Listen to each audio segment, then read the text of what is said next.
Assalamualaikum warahmatullahi wabarakatuh. Alhamdulillahirrabbilalamin. Allahumma sholli ala Muhammad wa ala ali Sayyidina Muhammad. A'udzubillahi minasyaitonir rajim. Bismillahirrahmanirrahim. Wasyawirhum fil amri fa iza azamta fatawakkal 'ala Allah. Innallaha yuhibbul mutawakkilin. Dalam surah ketiga atau Ali Imran yang saya sebut penggalanya tadi, Allah berfirman, dan bermusyawarahlah dengan mereka dalam urusan itu. Kemudian apabila kamu sudah membulatkan tekad, maka bertakwalah kepada Allah. Sesungguhnya Allah menyukai orang-orang yang bertawakal kepadanya. Di dalam Alkitab, Ayub 15 ayat 8 disebutkan, apakah engkau turut mendengarkan di dalam musyawarah Allah dan meraih hikmat bagimu? Kemudian dalam rangka hikmat itu disebutkan di dalam Amsal 4 ayat 11. Aku mengajarkan jalan hikmat kepadamu, dengan segala yang kau peroleh pengertian. Nah, di dalam 1 Raja 3 ayat 12, kita ambil sedikit penggalanya. Sesungguhnya aku memberikan hati yang penuh hikmat. Jadi simpulan sederhananya bahwa di dalam Alkitab juga berbicara tentang hikmat, ya, atau hikmah di dalam surah Al-Baqarah ayat 269. Sekaligus juga berbicara tentang musyawarah di dalam Ayub 15 ayat 8. Nah, kemudian kita juga melihat bahwa pikiran adalah pelopor dari segala sesuatu, dan pikiran adalah pemimpin. Saya ambil dari Dhammapada 1 Yamakavada ayat 1 dan ayat 2. Apa yang ingin kita sampaikan pada diri kita masing-masing, yakni di dalam setidaknya 3 kitab tadi ada keselarasan atau kesamaan, bahwa Alkitab, Dhammapada, dan Al-Quran menjelaskan juga tentang hikmat permusyawaratan. Tentu hal ini dapat dipakai sebagai grand teori untuk memberikan rujukan pada sila yang keempat, Pancasila, kerakyatan yang dipimpin oleh hikmat dalam kebijaksanaan, permusyawaratan, perwakilan. Jadi tokoh-tokoh bangsa, founding fathers, yang di belakangnya pasti ada founding mothers, sangat jeli, sehingga sila-sila itu tidak saja mencerminkan satu prinsip agama tertentu dan tidak mengenal mayoritas minoritas seperti di dalam pikiran masa demokrasi yang menjadi demokratisme.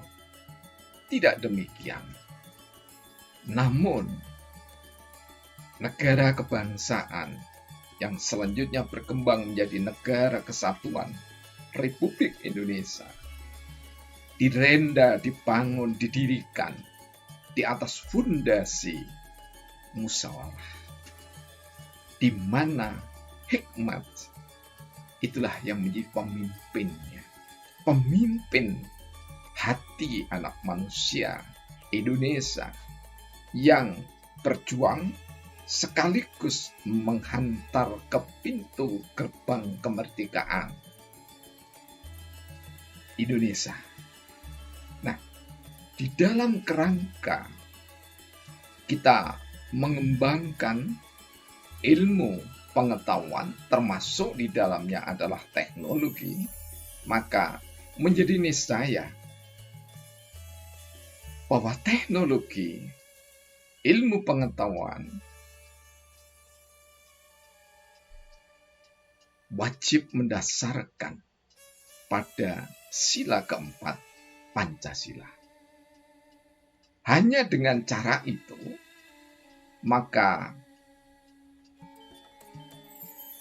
falsafah bangsa, ideologi bangsa yang bernama Pancasila secara proses berkesinambungan terus menuju negara paripurna Pancasila yang diridhoi oleh Tuhan Yang Maha Esa. Mengapa? Karena insan-insan yang ikut di dalam proses pembangunan bangsa sejak menghipotesiskan jawaban atas gejala dan permasalahan yang tumbuh kembang di tengah masyarakat, dihadirkan dalam bentuk musyawarah untuk mencapai mufakat. Voting hanya jalan akhir ketika musyawarah mufakat tidak bisa ditempuh. Namun, lagi-lagi, jika ada sejumlah pilihan, maka pilihan itu adalah pilihan yang terbaik. Bukan antara yang baik dengan yang jelek, namun di antara pilihan-pilihan yang diupayakan oleh mereka yang harusnya mewakili rakyat, bukan mewakili partai, tampil sebagai kesatria bangsa. Nah, terkait dengan itu, syair kami yang ke-12.467 dalam tema dasar, yakni Pancasila dasar ilmu pengetahuan, yang keempat merujuk pada sila yang keempat sebagai berikut. Pancasila dasar ilmu pengetahuan, bagian keempat. Ilmu menyadarkan rakyat tentang hak dan kewajiban. Rakyat disosialisasi dengan nilai dan makna berkebangsaan. Ilmu pengetahuan berangkat dari hikmat dalam kebijaksanaan. Ilmuwan dan rohaniawan berkewajiban memberi contoh permusyawaratan. Hikmah yang di dalamnya ada makna kebijaksanaan. Ilmuwan niscaya menjadi contoh hikmat dalam berpemerintahan. Insan bijak mewakili rakyat dalam permusyawaratan perwakilan. Malang, 1 Desember 2020. Apa yang ingin kami dialogkan dengan diri kami dan diri anak-anak bangsa? Yakni, dengan ilmu, rakyat itu harus tersadarkan hak dan kewajiban.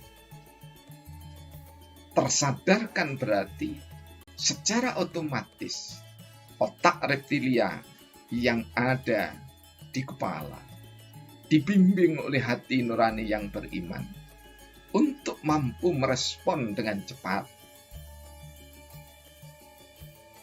permasalahan anak bangsa sekaligus turut serta mewarnai, mencari solusi, sekaligus menerapkan kebijaksanaan yang disepakati. Karena itu rakyat butuh disosialisasi dengan nilai dan makna dari hidup bernegara dan berkebangsaan.